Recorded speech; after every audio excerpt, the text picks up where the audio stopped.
हसान सिंधु जा थिया फर्जंद फरहतुन में अल्लाह जैसे आहिने अजराज रहमतुन में।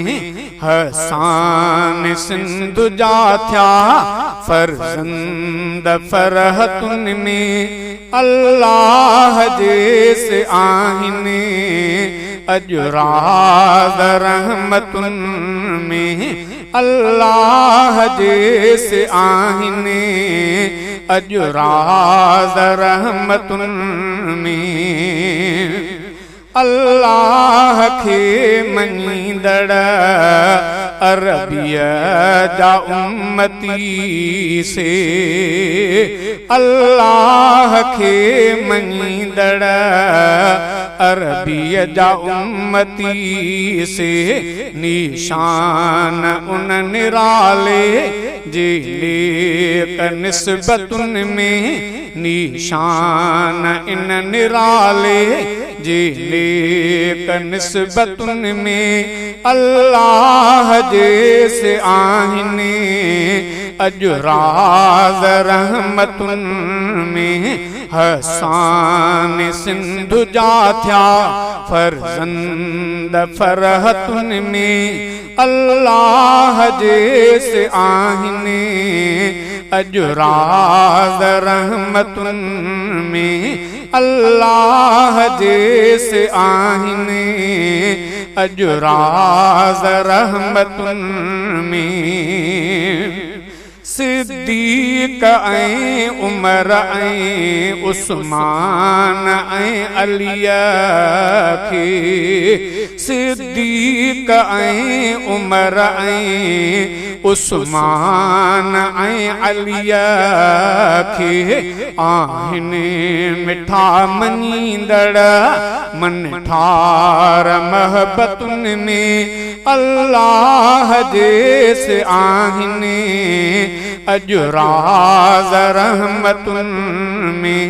हसान सिंधु जा थिया फर्जंद फरहतुन में अल्लाह जैसे आहिने अजराज रहमतुन में। अल्लाह जैसे आहिने अजराज रहमतुन में। यहया ज़करिया अयूब घोट थिया अजो। यहया ज़करिया अयूब घोट थिया अजो। बेहद बहार में थिया बाशान बरकतुन में। बेहद बहार में थिया बाशान बरकतुन में अल्लाह जैसे आहिने अजराज रहमतुन में। हसान सिंधु जा थिया फर्जंद फरहतुन में अल्लाह जैसे आहिने अजराज रहमतुन में। अल्लाह जैसे आहिने अजराज रहमतुन में। शफ़क़त करण में हाजी इमदाद बेमिसला। शफ़क़त करण में हाजी इमदाद बेमिसला। फर्जंद संदस जा शामिल सब छाम शफ़क़तुन में।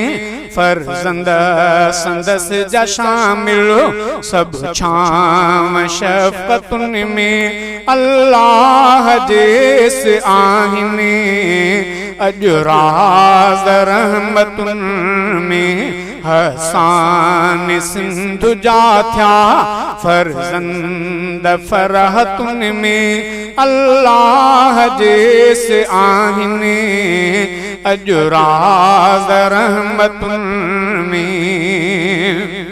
माहौल थियो मुक़द्दस चप चप तिमुर का आई माहौल थियो मुक़द्दस चप चप तिमुर का आई भाकुर भरण सा आया खीकार खसलतुन में भाकुर भरण सा आया खीकार खसलतुन में अल्लाह जैसे आहिने अजराज रहमतुन में हसान सिंधु जा थया फरजंद फरहतुन में अल्लाह जैसे आहिने अजराज रहमतुन में भाऊ फिदा